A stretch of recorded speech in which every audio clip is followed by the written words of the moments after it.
Working is presented by Maya Strategy Group, a leading market research and strategy consulting firm, helping clients in the pet care and animal health industries navigate strategic challenges for almost 2 decades.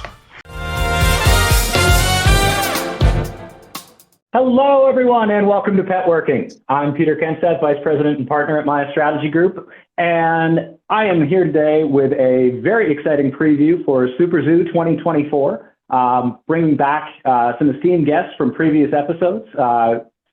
This is the largest discussion we've had on Pet Working to date, and a great collection of people who I admire and respect very much. I'm thrilled to have with me today Dr. Greg Aldrich, COO of Nulo Pet Foods, Greg Keane, VP of Global Innovation and Nutrition at Wellness Pet Company, and Dr. James Templeman, Director of Nutrition at Primal Pet Foods.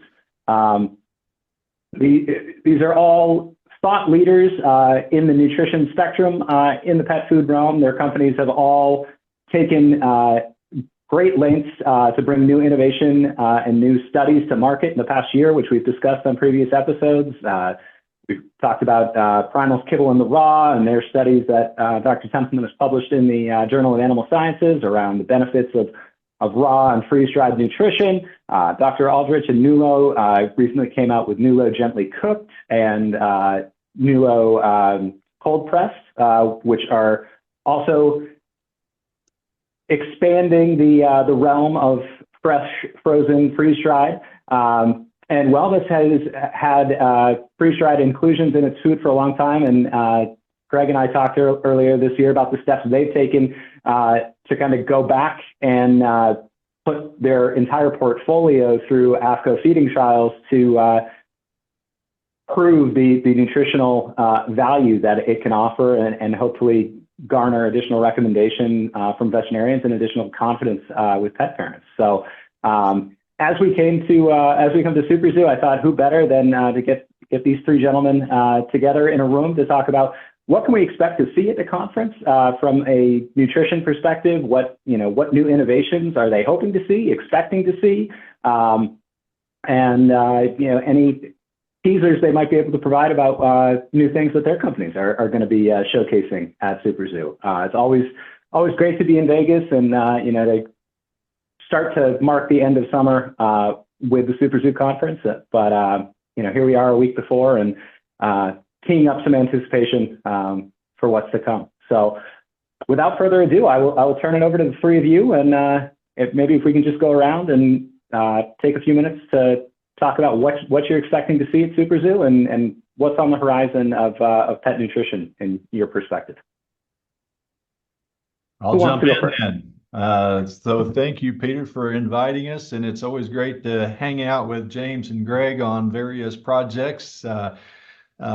From a Nulo perspective, what we're expecting to see is a continuation of new products introduced into the marketplace that are focused on optimal processing, and that may be raw, frozen, or could be freeze-dried. And as you and I have discussed, and I think others in the industry have been working on, is products that are using different drying techniques that also are providing some sort of a kill step as part of their safety mechanism.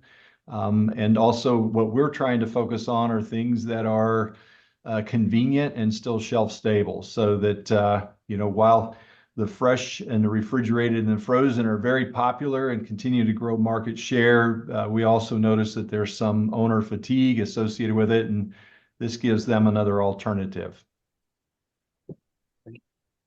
I can take it from there. And yeah, I got to echo Greg's comments. Thank you very much, Peter, for the invite. A great group you got here and people that I have a ton of respect for in the industry. So I'm just glad to be on this panel in general. But yeah, I also regretfully won't be at SuperZoo next week. But I mean, I always still look forward to these big trade shows, in particular the new product showcase and seeing what other companies are coming out with. On the Primal side of things, we're really just continuing to kind of try to push the envelope with our newest innovation that we launched this year in Kibble in the Raw. Peter, I know we've had some conversations about this, but I truly think that this product fits a lot of the trends that are starting to emerge in the industry, whether it's things like alternatively processed diets. Again, really kind of pushing the freeze dried formulas and all the benefits associated with that, as well as hitting in some of these other key components, things like natural ingredients, organic produce, and some of these items as well. And then really trying to reach consumers at on an economic standpoint as well, and trying to bring an affordable freeze dried or an affordable alternative option to the table, so consumers have a chance to make their way into this space and this segment of the industry, and not have to break the bank maybe the way that they sometimes have to with typical freeze dried options, and give them a more convenient and shelf stable option than some of the frozen or high moisture options that are out there. So that's what we're bringing to the table, at least. And again, I think it really kind of hits on some of these trends that we're going to start seeing to really start emerge at meetings like SuperZoo and Global. So that's what Primal's bringing to the table. Yeah, I'll follow up with number one. It's very cool to be on with all of you. I've learned a lot from Greg Aldrich personally, so cool to be here on a panel with him. And James, you were part of some really great work that we did at Pet Sustainability Coalition once upon a time. So this is great honor as well for me. I echo a lot of what they're talking about in terms of the whole concept of processing, heat treat, and so on. We obviously saw the beginnings of that at Global, and I think that'll continue. We've been talking about, we've been in certainly, Greg, you've been in the industry longer. I'm not making a statement there. I've been in the industry for 23 years now. And when I came in, we heard a lot about humanization as a trend.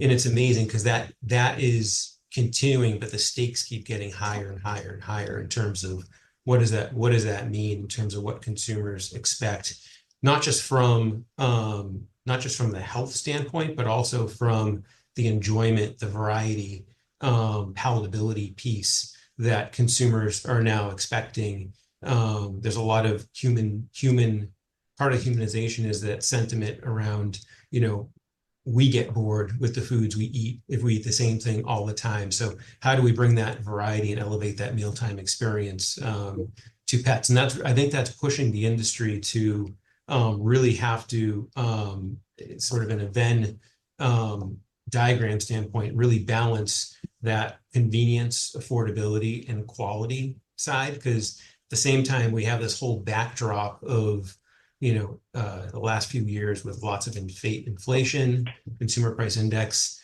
really challenging disposable incomes of people who are pet shoppers.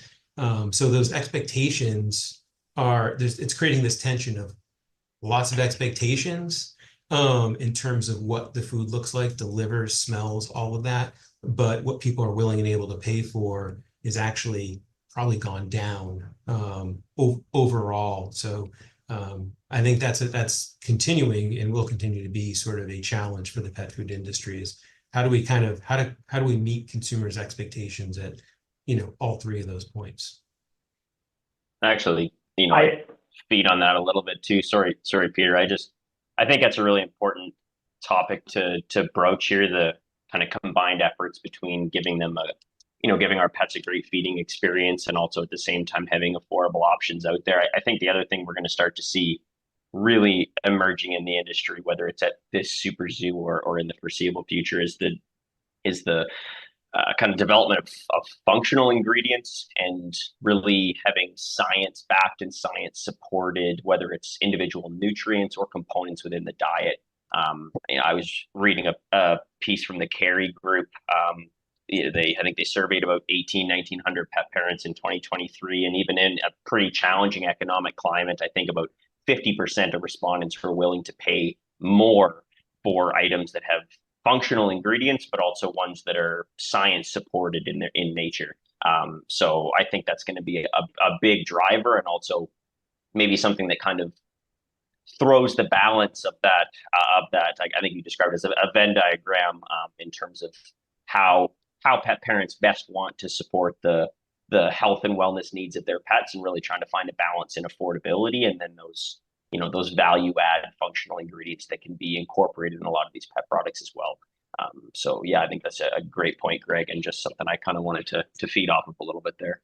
So I get my Yeah. turn to tag in on this, and one of the things I find really interesting, and it's a great topic of conversation. We have it around here on a regular basis, is that this notion of cost, or are we pricing ourselves out of the market? But I come back around in a kind of a circular fashion. We're looking at a study recently, and it demonstrated that pet food purchases writ large across the whole of the US was about $2 a day. And yet we're spending about $22 a day on our own food. And so I have to question sometimes whether or not we're truly pet parents, and or whether the pet parents out there that are purchasing these foods in these more premiumized or humanized categories are looking at it in the same vein. And that is they're willing to spend a little bit more of their disposable income on their pet, and or we've got a whole cadre of the population today, especially the millennials and the Gen Z, that, the pet is their child, right? So, I think we're seeing, I love the affordability idea. I'm an old guy from livestock area. We always talked about cost of gain, but this is not what we're playing here. We're actually in kind of a dichotomy of the economy here. So we've got those that are in that premium sector, and those that are in, I'll call the utility sector. And I think there's opportunities here yet to continue down this path to make premiumized, humanized foods that people feel good about. They have a good relationship with their pet. The pet likes the food. They can sense that there's some enjoyment or hedonic experience, and to still do it at an affordable price. And so we've been working through those in terms of, cost per day of feeding, or cost per experience. And hopefully that's data in and of itself that's beyond just the nutritional and the science-based aspects. Yeah. I think it's a matrix from what we've seen, in terms of you're balancing costs, you're balancing convenience. And I think you alluded to that with shelf stable, Dr. Aldrich. And then you're balancing, the nutrition and the feeding experience. And Greg, I don't mean to cut you off there, but I mean, I do hear, and I'd love to get your take on this, because I know you and I have talked about it with your AFCO trials, but the idea of science-backed and vet recommended, I think is a really good point as well, along with this idea of minimal processing and affordability. Those are two key themes that I hear coming out of these statements, and I think we can draw parallels to larger trends that we've seen both at previous shows and in the data that's coming out in the market right now. I mean, we're seeing right now, and Greg, you and I talked about this a few weeks back, a downturn in kibble sales, right? And kibble being kind of at its lowest point in a long time. And it's not just the summer downturn, but, it begs the question, is this more people switching to alternative food forms like freeze-dried, fresh, frozen, raw? Is it, smaller bag sizes and people, trying to defray purchases as they wait for inflation to come down and pricing pressures to release? But like there certainly is an affordability component that I think is top of mind for lots of people, and balancing that, with the desire to feed a healthy, nutritious diet to their pets. And I think that also swings into where you see the vet recommendation and science back being so important is it's becoming kind of the last frontier for differentiation. It was once the domain of Hills, Rokanen, Purina, but now you're seeing, I talked to Greenies at the last show, and their new food offering, they're now distributing through the vet channel with an exclusive partnership with Covetrus. And Greg, I know you talked about, a big part of the, going back and doing the AFCO feeding trials is to give vets that increased confidence to recommend a diet and maybe not gain share through the vet channel, but certainly not lose it because vets are recommending an alternative diet. So I wanted to throw that out there as themes I'm hearing that I think would be fun to elaborate on. Yeah, well, listen, I think there's been a nice upswing in companies doing testing. We've always done it, not to this degree, but we've always done it. But it's not something we've ever talked about because it's tough to explain to consumers. It could be a hot topic, quite honestly, the whole idea of using validated kennel studies. But it's really the best thing for understanding the performance of your products before it goes into consumers' hands. But in terms of, the affordability piece, I think the interesting thing is that we're seeing, there's no doubt kibble is decreasing as a share of the pool of calories that let's say dogs are ingesting at this point, the share of bowl. And we know where a lot of that is going. It's going to things like toppers, towards fresh alternatives to shelf stable type fresh products. Those calories are coming from other places. There might be some net decreases from either the cat population increasing or more small dogs. I think that's part of it. But I'd say people are absolutely willing and able to spend money on things that bring that elevated mealtime experience with more expensive products. But you don't buy those all the time. If you're buying a topper or a freeze-dried product that you put on top of your dog's kibble, it's a one-time, you purchase it and it's expensive, but you distribute it over a number of meals. Same thing with like a shelf-stable type of fresh product. So how consumers are achieving that elevated mealtime experience in affordability probably runs the gamut, all the way from buying maybe it's the primal product, all the way through buying a product that could be a utility product, but putting a pretty high-end freeze-dried product on top of that. There's a vast number of variants in ways to approach that as a consumer, and they have to pick the path that works best for their budget. Yeah, I agree. I think we push this a lot in terms of, I think one of our mottos is building a bowl. And then it, doesn't necessarily have to all be, raw or fresh food. It's about, not just building an experience for your pet, but also including a little bit of variety and diversity in the diet and all the different benefits that can be associated with that, as well as obviously the humanization aspect of it in terms of exactly what you mentioned previously, Greg, right? Our diet differs. Usually day to day, we introduce a little bit of variety. We reduce our food related boredom or what have you with, different ideas and different options added in. And I think that's making it more challenging to differentiate some of these sectors within the industry, because exactly what you alluded to. Yeah, you may be seeing slight decreases in overall sales related to kibble, but your increases are spread over so many different segments and options that are out there. And the other thing, and you mentioned this earlier, Peter, I think you just mentioned the word differentiation. To me, I think that's becoming increasingly more challenging for manufacturers. We talk about all these hot topic things like functional ingredients and affordability and shelf stability and alternative processing. But if you go to these shows now, it almost seems like everybody is producing sustainably sourced alternative products with good shelf stability and all these other aspects. So it's almost like you focus on taking multi-hurdle approaches to pathogen prevention, and it's almost like we have to take multi-hurdle approaches to differentiation when it comes to products in the market now, and really try and take a piece from a bunch of these different sectors and try and make a combined approach to try and set yourself apart from what is becoming a fairly saturated market in some of these new items. So I just wanted to comment on that. The word differentiation really kind of made me think about how challenging it is anymore for us to differentiate, or not just us, any manufacturer to differentiate themselves on store shelves. And I think places like SuperZoo are a good opportunity to introduce some of those differentiating factors, but you're almost having to hit one or two or three check boxes now, where maybe only a few years ago you only had to hit one or two. So I think it's just becoming increasingly more challenging.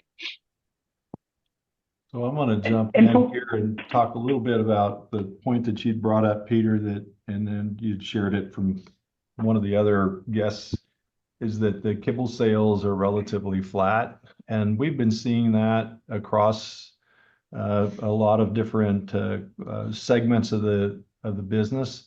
I agree with that. I think that's part of this variety, this differentiation. We've all been looking for different food formats, other ways to deliver the same sort of nutrition, maybe a better consumer experience. And the traditional kibble, while I think it's always going to be the base of the meal that makes the build the bowl kind of concept, it's that baseline. We're not adding a lot of dogs or cats into the population now, so the calorie content writ large is relatively constant. So if that kibble is the base and we continue to feed into that, then the opportunities to grow the industry have been in these toppers. They've been in the alternate food formats. They've been in the treats, the supplements, and the rest. And that's where I think, coming back to the SuperZoo trade show, I think that's where we're going to see a lot of activity in the new product showcases. It's going to be a lot of supplements and treats and toppers, and whether or not that builds the industry or not, whether it improves dog or cat nutrition is, we'll leave that question for the future. But I think at some point, we're going to over-nutrition the animals, and we've got to start to get back to some fundamentals of nutrition and discuss a little bit more with our consuming public of when we add, we don't subtract. And so the idea of new and simple things that we add to the diet, simple's not easy. And I think there's an opportunity here for us in the science side of the equation to continue to help improve the nutrition understanding for our consumers. And that's a tall order. That's not easy to do. And I think we're trying to do it, each of us in our own special way, through communication and product, and it's what it delivers. And it'll be a while before we get to that perfect pet food, but I think we're all collectively doing our best to do that. Yeah, I mean, I know, Greg, you and I have talked about it before, and I'd be curious, from the perspective, James and Dr. Aldridge's perspective, both your companies have a product that uses cold press manufacturing, right? And when we look at educating the consumer, Greg, you and I have talked about, with freeze dried, there's a lot of nutritional benefit there, but for a lot of people, it gets equated with astronaut food, right? What is freeze dried? They don't really know what to do with it. I'd be curious, and Greg, maybe starting with you, what's your take on what's the best way to educate your everyday pet parent, for people who aren't, on the inside of the industry and living and breathing this like we all are every day? How do we kind of take a step back and, help to inform, the consumer, so that we can advance, better nutrition for all pets? Well, that's a tough question, so I'll let the other Greg take it since you didn't say that. Oh, thanks. Okay, so I'll rise to the challenge here. How do we do it? Well, I've thrown out some really crazy ideas, but at some point in the future, and this is going to go off topic, okay? So bear with me, guys. But I think at some point in the future, we've got to get the consumers to pay for some of the research that we are doing to get their products improved. And in lieu of that, we'll also provide some education. I think pets in the classroom, pet nutrition in the classroom would be a wonderful way to do that. But nobody's bringing that to the table at the moment. So how do we get consumers, how do we get educators to embrace pet nutrition in the classroom so we can use the pet as the model for helping them learn their own nutrition? It's going to have to be the federal government gets involved and actually puts some money into the pet food or pet nutrition. Maybe we get some checkoff dollars. Maybe we reorganize some of the associations so that they're putting funds in for education that are across the platform. They're not just one competitor versus another. So I think it's a bigger question than just a brand. I think it really goes to the whole industry. How's that for political opportunity? Well, you go, James. I was going to say, I mean, I think I think you hit the nail on the head there, Greg. I think this has to be a much more holistic approach to education than we maybe consider. And I like your comments about a little bit of federal influx of money when it comes not just to promoting the educational aspects, but also, there's such a demand for research, whether that is research associated with specific products or formats of feeding, or maybe we're taking research all the way back to looking at how we can more accurately estimate requirements of different nutrients. If maybe you're thinking of a sustainability approach, if you're talking protein and amino acids. So, but also, they're without cash, it's hard to facilitate research. We think we all know and can appreciate that. So yeah, some federal approach to a little bit of influx in cash would be nice from an education and research side of things. And I'll just say personally, for us at Primal, what we really try and do is push a lot of education when it comes to those in retail stores. So we put a lot of emphasis on having a retail training specialists that attend our, that make visits periodically, do on-site, do online training, and really just try and not push the marketing or, the clickbait aspects of our products, but really try and push the idea of how we can best nourish pets out there, whether again that's with entirely primal products or whether that's with a bowl that consists of many different items, one of which we hope will include a primal product. But I think really getting into retail stores and trying to work with and educate those that are speaking with and conversing with consumers every single day about nothing more than pet products is at least the way that we feel we can try and kind of infiltrate that consumer and hit them with a little bit of education that'll be well received and will be done in a manner where you're surrounded by the products you're about to purchase. So that's at least a way in which we try to approach the education side of it.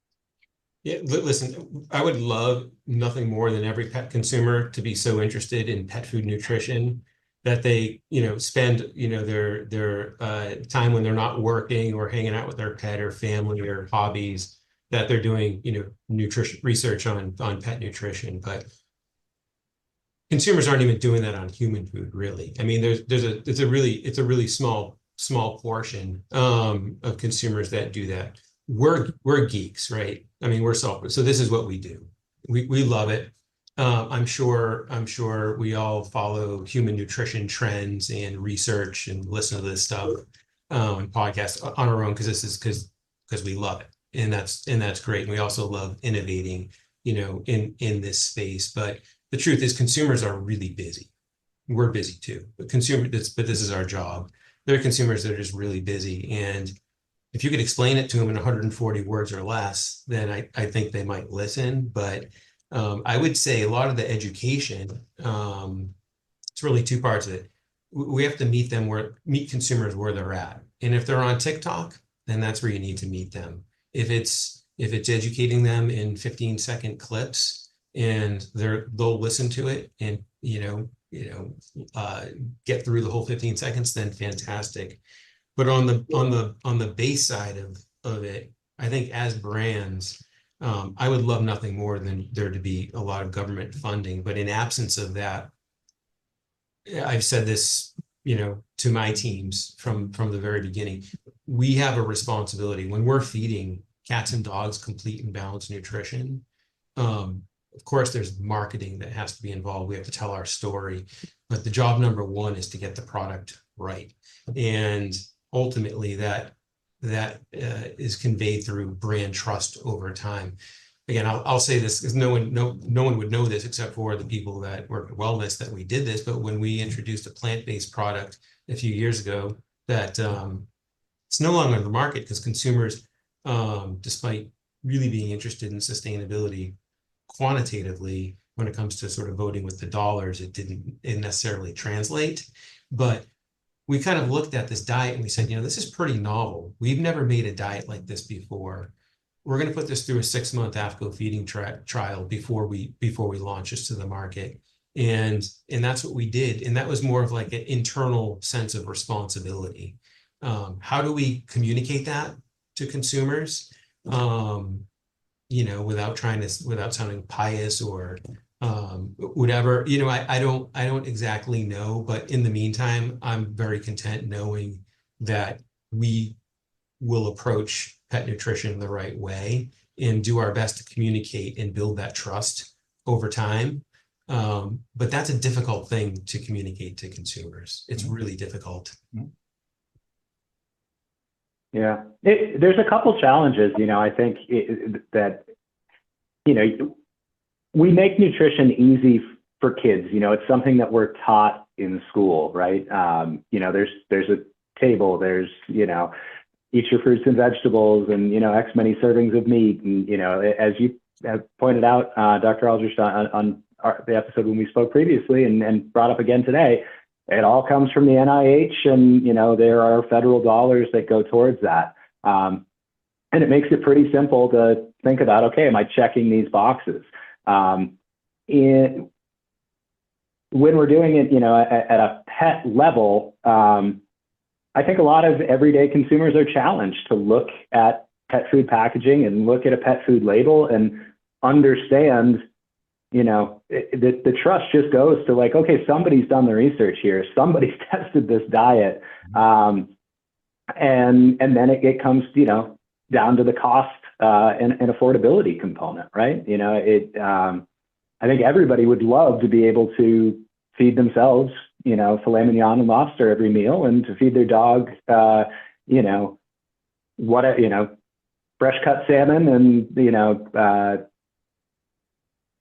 Wagyu beef and whatever, but that's not the economic reality. And, we do talk about like, there's people are dabbling in and there's a downturn in kibble, but, the other side of it is, we see, as you said, Greg, there's more small dogs in the market. It's easier to feed a small dog a more premium diet because you don't have to spend as much. The episode we just did with Hills on state of shelter pet adoptions, large dogs have seen 100% increase in length of stay since 2019. And a big part of it is because people don't want to incur the expense associated with feeding a 70-pound dog. So I think, there is this lack of awareness about what constitutes appropriate nutrition, and then, what is being billed as like premier nutrition is at the most expensive end of the spectrum. And so I think people just default, through consumer in a lot of cases, unless they are, your outlier customer, they default to what's available in the grocery store or what's on sale, or my dog likes this and they eat it. And, I'll be curious to see, how we continue to see more small dog specific diets come out and, and catering to that end of the spectrum. We've seen the French Bulldog become the most popular dog in America, displacing the lab. But I know, the goal with kibble in the raw was to provide affordable freeze dried and convenience and check those boxes, but it's still more expensive. And same thing with Nulo cold pressed. Do you see, are there innovations in getting back to your point about simplicity and introducing simplicity, Dr. Aldrich, where, we can give pet parents a cost-effective, proven nutrition option, or how do we feel about that? Lot into that question, Peter. Let me see if I can start with it in this regard. I think there's an opportunity for us to communicate that there's a quality consumer experience, and so I'm going to assume that nutrition is a fundamental value. We've all qualified our formulas to meet all of the AFCO nutrient profiles and be digestible and all the rest of it. At that level, beyond that, then we start talking about the consumer experience. And I don't want to call it entertainment, but in essence, we have those disposable dollars and we want to know where we're going to spend those, and we're making those value-based decisions. And part of that is if I see something that I know my visual aesthetic appeal, my aromatic appeal, it smells good, I feel good about it purchasing it and feeding it to my animal, and my animal, my dog or cat, it really seems to get some satisfaction at it, I'm going to repeat that purchase. And that's going to go into that value equation, that value understanding of whether or not it's something that I feel good about. And so, you know, sometimes we get into, as scientists, we get into this very rigid sort of mechanistic approach, but there's a human behavior, there's a hedonic experience, there's an emotional play in what we're trying to do. And I don't think we want to overthink it for the consumers. The consumers need to feel good about what they're doing. And if they've made that value-based decision that this makes me feel good, it makes my companion pet feel good, I want to continue that experience. And I think that's where a lot of the differentiation in the market's happening today. It's not always about economics. It's about whether or not I feel like it's of value to me and my family member. And that's going to continue to get the vote. And I'll use the cat world as an example. We've introduced a large variety of cat foods and formulas in the last year. I think our count for total food is about 117 SKUs this year, and probably 2/3 of those have been going into the cat side of the equation. And cat owners really seem to love variety, and their cats respond to that variety with an expression of interest when the new food has been introduced. And cat folks are very variety driven because of it. And so that variety, that additional value that they're assigning to it may not be considered in their monthly budget, but they're doing it either on impulse or by emotion, and they're making a decision. Our job, my job, is to make sure that when they make that decision to support their emotional and their cat's emotional or hedonic experience, that it's truly an effective nutritional product. It's safe, it's wholesome, and that everybody gains from the experience. Well said. Yeah. Yeah. I mean, I don't even know what I would add. I think he's spot on. Like, I think we have focused a lot on value and economical or more utility based options. But I mean, I do agree with Greg. I think so much more precedence has been put on introducing variety for our companions, finding things that they enjoy and that create an experience for them at feeding time that prevent the repetitive potential boredom that comes from eating the same conventional diet day in and day out. So I do think that even though price and cost per day of feeding is seemingly top of mind with most of our consumer base, I do think at the end of the day there's Greg said it, an emotional attachment to wanting to create this experience for your companion. So I do think that the attention of a lot of manufacturers will be, yes, that price per day of feeding is in back of mind, but it's probably not necessarily going to be a big driver in the innovation pathway that we see in coming years. It'll be something that is factored in, but I do think that much more of it is going to be paid to, palatability, piece size design, what the inclusions might be, how we can drive that taste, that texture, that aroma that our pets are going to, that it's going to appeal to our pets and create a little more of a value add experience. So yeah, I'm not saying that it's going to take a back seat to any of that, but I just think it'll be one of many factors that are accounted for in the innovation process moving forward, and not that primary driver.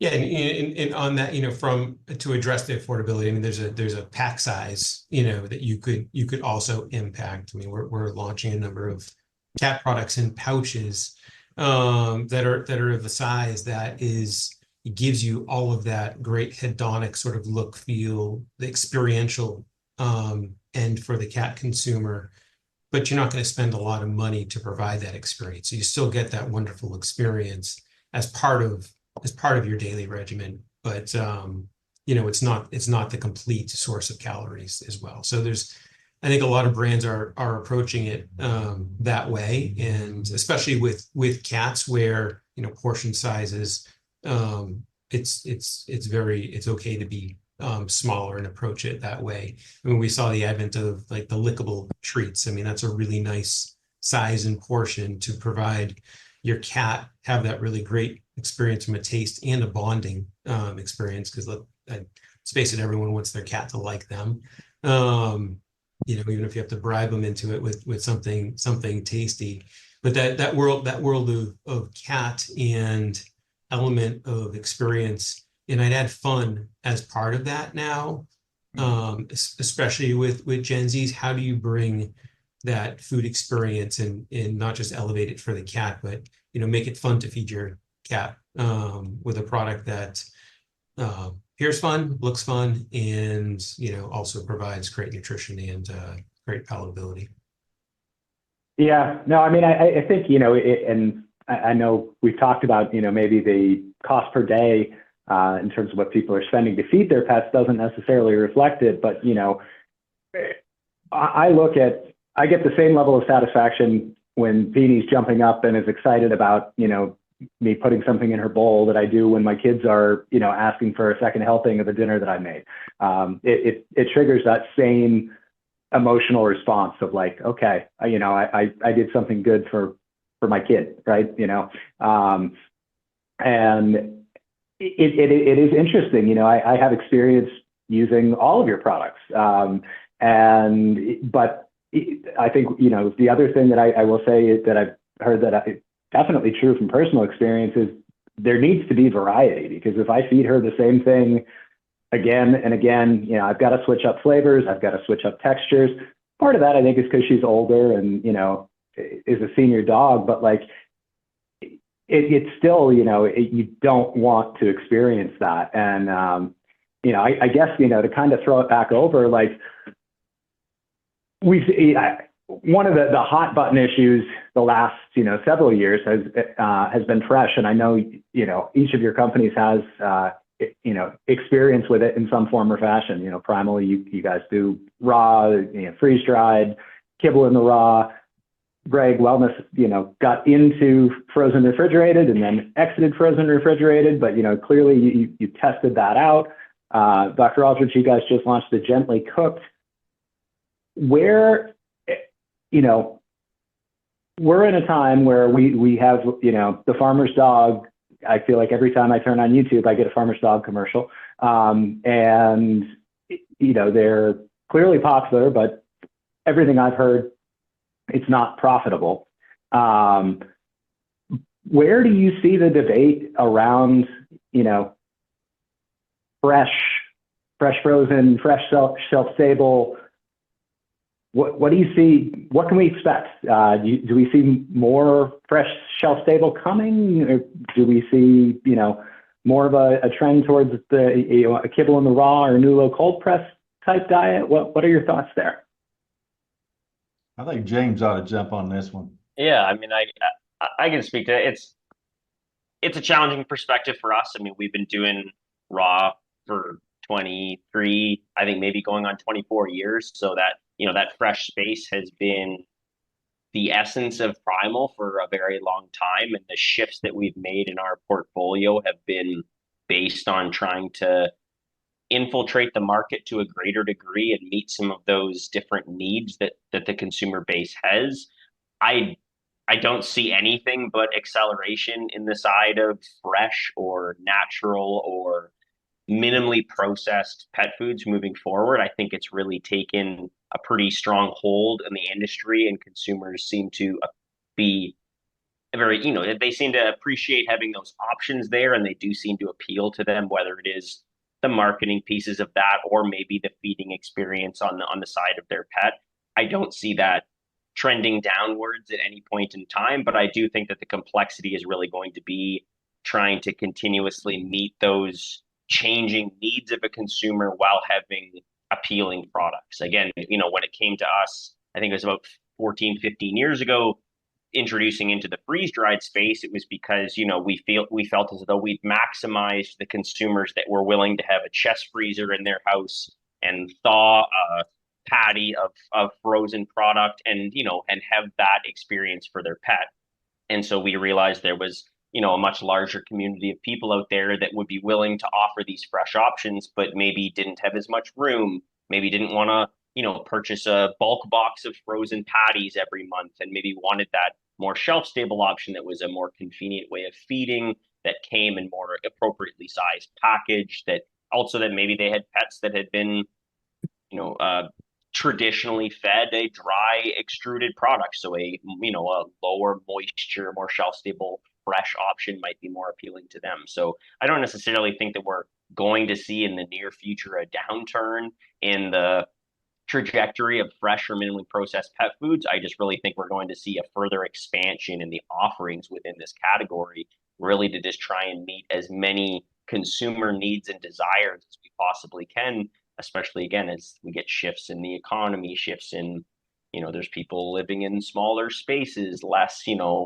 large homes associated with some of these generations of people that are really coming into the ownership of companion animals. So yeah, I don't think we're going to see it slow down. I think we're just going to see some expansion within that sector. But that's my personal and maybe a little bit biased opinion, I guess, of where I see it going. Yeah, I think it'll continue to grow, regardless of the brand. If you put it in your dog's bowl, your dog's going to love it. It tastes good. So there's a certain amount of deprivation when you don't serve it the next day that the consumer will witness.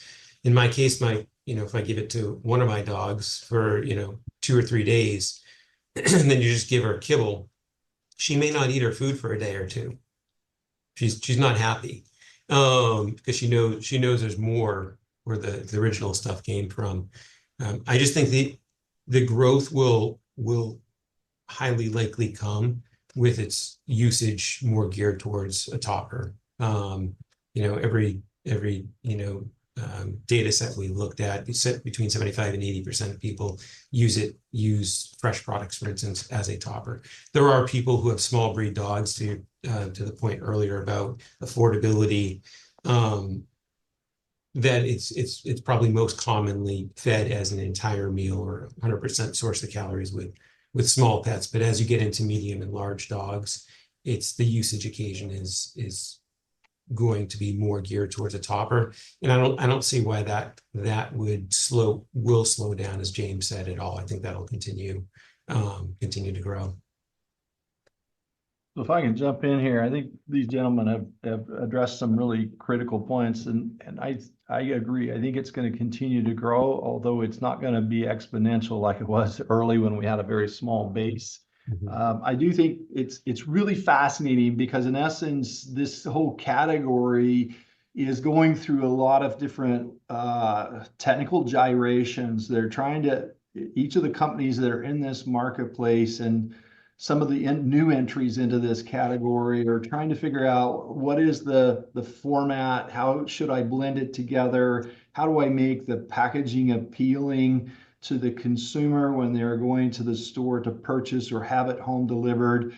And I would tell you that the consumer experience in some cases is a little off-putting. It's not the greatest visual, physical kind of appeal. And so we've got some fun food science technical issues to kind of sort through. And I think the companies are doing a fantastic job of making, subtle, small changes here, there, and yonder to make it a better experience for the dog and the cat parent. We'll call it that. I get scolded for calling them pet owners, by the way. They're pet parents, right? But anyways, so I think there's opportunity there, continuing to make changes, bring in new ideas and technologies to create a better experience. And I know that logistics and supply chain are always a challenge with these raw, refrigerated, frozen foods. You guys at Primal have been experimenting on this, James, for quite a while. I know, Greg, you guys have been in and out of it. I think Freshpet's done a fantastic job of trying to kind of push the envelope in a couple of areas, and in the raw refrigerator case kinds of products. And so I think there's technical challenges that we're still trying to overcome to make it a better experience. There's logistics, supply chain. There's sanitation, food safety challenges. And then, if you find a consumer that wants to try this and they purchase it and they bring it home, we assume that dogs and cats have an instinctive craving for raw or refrigerated food at room temperature. But as it turns out, there's an adaptation. I've done this a number of times in my research life where we brought in animals that were already consuming a kibble-based product that was their whole diet, and you brought in something that was raw or refrigerated or it had been processed differently, and there was a period of time where they rejected it until they adapted to it. So, I think there's an animal side of this equation we haven't really explored in great depth. Companies that are in this business probably know a little bit more about it than I do, but I think there's a communication education to the consumer. There's a format. There's a food temperature. There's a lot of aspects that we really haven't explored, and that's why, Peter, to sum it up, I think there's huge opportunity for growth in the marketplace as we get better at making the food formats that work for the pet and the owner, and that it will continue to grow because of that. It's a good point. I know personally, Greg, I'll give a shout out to SuperZoo's, and I've been playing around with that as part of Peenie's diet, and also mixing in Nulo gently cooked and kibble in the raw. But I do my research on Peenie, so she gets a lot of different foods. But one thing I've been playing around with the SuperZoo's is like, do I add warm water? Do I add hot water and let it cool down? Like where is she finding, like, and it's interesting because if it's really hot outside, she's obviously not going to, like you or I, you don't want to eat a hot bowl of soup on a steaming hot day. But if it's a cooler morning, like, she gets really excited about having something a little bit warmer sometimes, or, sometimes the rice texture gets her more, or sometimes I found recently, like if I'm giving her, more of a, SuperZoo type product, that has less crunch, that I actually have to put kibble on as a topper. And that's just, an N of one, but like you said, there are so many different, means that, and tests that we have yet to explore. It'll be interesting. I know we're coming up on time here. I wanted to kind of close out with a couple questions. One on the potential for like an ecosystem and partnerships. One of the things I started to see at Global Pet was the potential for almost like a razor blade model and more collaboration between hard goods manufacturers and nutrition manufacturers. We saw the Wolf Popsicle, and they're making their own like balls of treats, but like it struck me like there's a huge opportunity there for that company to go out and have other companies make ball-shaped treats to put into their proprietary little chew toy, lickable. And I also saw Vital Essentials partner with Kong, and they were doing. I think they said they had bought the Kongs, and for like $5, and they were just including them, but it was a driver to drive sales. It's a brand everybody knows, and here's a partnership where you can put your Vital Essentials in the Kong, and they mentioned that they had a potential partnership with a slow feeder bowl, that they were thinking about. And, I wonder, when we're talking about now where we're seeing, kibble being at like a baseline, and people competing for share for products to use as toppers and as part of rotational diets and things like that, what are your thoughts about, leveraging those ecosystem type plays? Is that, in addition to, vet recommendations and science backed, is that, another avenue to drive growth in a market where we're not, where adoptions are down, we're not seeing a lot of, new pet ownership and things like that?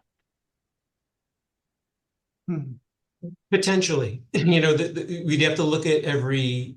So I think there's a lot of opportunities. The question always is with an organization and the resources and dollars, is that effort around that you spend in the resources you deploy going to net you those households, new households that you didn't have before as part of, or is there a different acquisition strategy? Because I see that those collaborations and partnerships as part of an acquisition strategy to ultimately grow households. And I think with the right synergy, I think 100% it could build a lot of value for a company. But you really want to tease that out ahead of time and just make sure that that effort you're going to deploy away from something else is going to be better suited towards that effort. Yeah, I could have summed up that's any project essentially, but I think that stands for this certainly as well. Yeah, I think he's spot on there. I think obviously there's a lot of cost implications that need to be considered from both sides of that potential partnership. I also think it's a kind of interesting way, coming back to the differentiation side of things, to maybe build a little bit of differentiation into already launched products as well. In my mind, it maybe isn't the best avenue for a new innovation.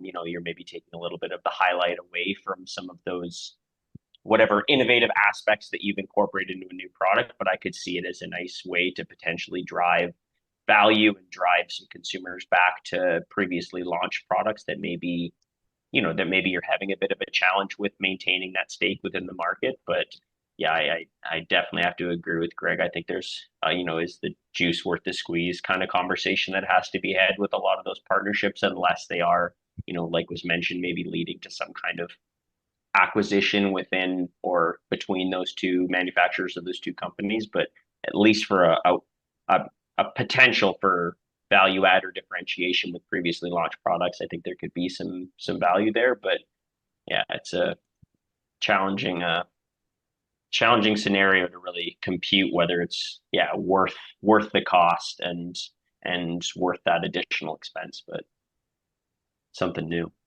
So on that juice, is it worth the squeeze? I was thinking of this. There was a company last year that introduced a product that was the machine, and then you bought the stuff and it did the mix and all the rest of it. And Peter, I think that's kind of the essence of what you're asking here for. And as my two colleagues have indicated, it's a machine business and a food business, and you're trying to merge them together, and they're two different kinds of businesses. There are some situations where it might work, but most of the time it's an introduction for a product as a marketing campaign, as an example of the Kong with the food insert and that sort of thing. So I'll be frank with you, I don't see it as a big future market category.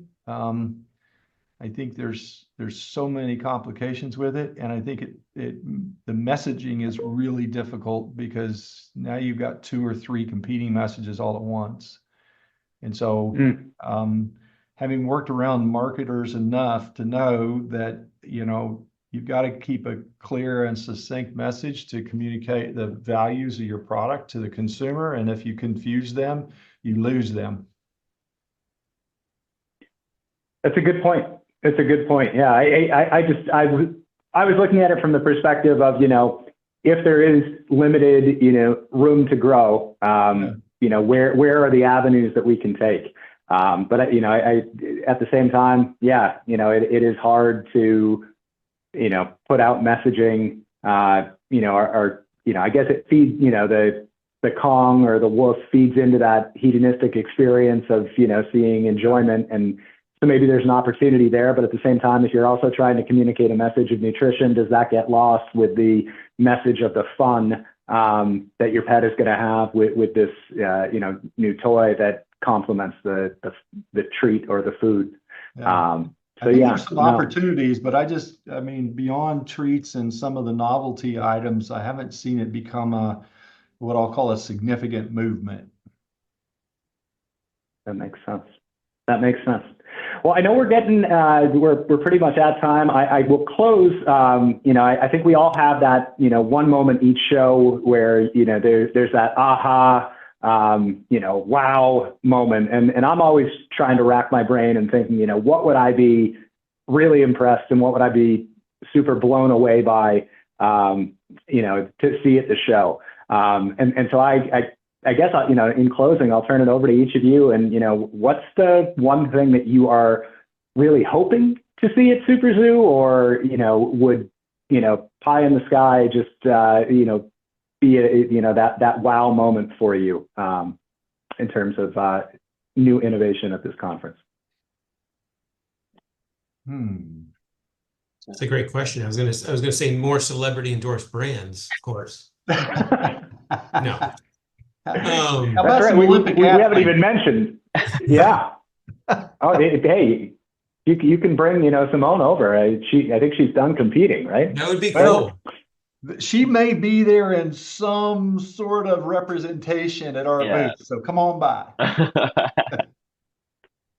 In person, or are we talking Well, now I'm not going to go there. I can't tell. All right. All right. I That's might have to cool. stop by the Nulo booth now, Yeah, at least to make myself feel tall. Yeah, there you go. I don't know if I have any inspiration to give you, Peter. I think this industry is doing a fantastic job of coming up with clever things, and I don't know that I walk away each year or each show with an aha of something I saw that was amazing. Sometimes I look at some things like in years past when it's like, wow, can't we come up with something more original than another CBD or likewise, right? Because it seems like we jump on a topic and we really pound it until it doesn't work anymore, and then we go on to something next. And I'm saying that collectively, not in the criticism. It's just I don't know that I have an inspiration for you other than we're all going to be looking for that next new thing that the consumer, the pet owner, the pet parent is going to go, wow. And you never know it until you see it. Yeah, I agree with Greg. It's very much, it reminds me in the CBD is a great example, watching my youngest play soccer, all the kids on the field are within like a 4-foot radius of that ball at all times, and when something seems like it could be the next thing, you see it at Global a little bit, then at SuperZoo, or vice versa. You see a lot more of it, and then it crescendos at some point. Yeah, it was like dental treats. Yeah, I think Greg said it right. We'll know it when we see it, sort of thing. There, but what I'm hoping to see is, in some part, is a little bit more inspiration around the cat side of the business. Quite honestly, the cat population is growing. There's a great New York Times opinion piece about cats are better than dogs, kind of thing. It's worth reading. It's cool. But cats are certainly growing and predominant. So something that we have our eye out on, having a very strong and established wet cat business, and looking for some inspiration in that area is certainly something that I hope to see. Yeah, and I mean, I would, not to cop out of this, but I mean, I'll very similarly, you don't really know until you're maybe your second or third time through the new product showcase in any of these shows, when you actually do catch something that is, I don't know, at least in my opinion or my mind, truly innovative and very different. And I agree with Greg. The next trade show that you're at, there's now 25 of those items from a variety of different manufacturers. So yeah, I don't know if I'm necessarily seeing anything immediately on the horizon that's maybe going to blow us all away, but that's also kind of the point of being blown away by the next great thing, is you don't necessarily see it coming.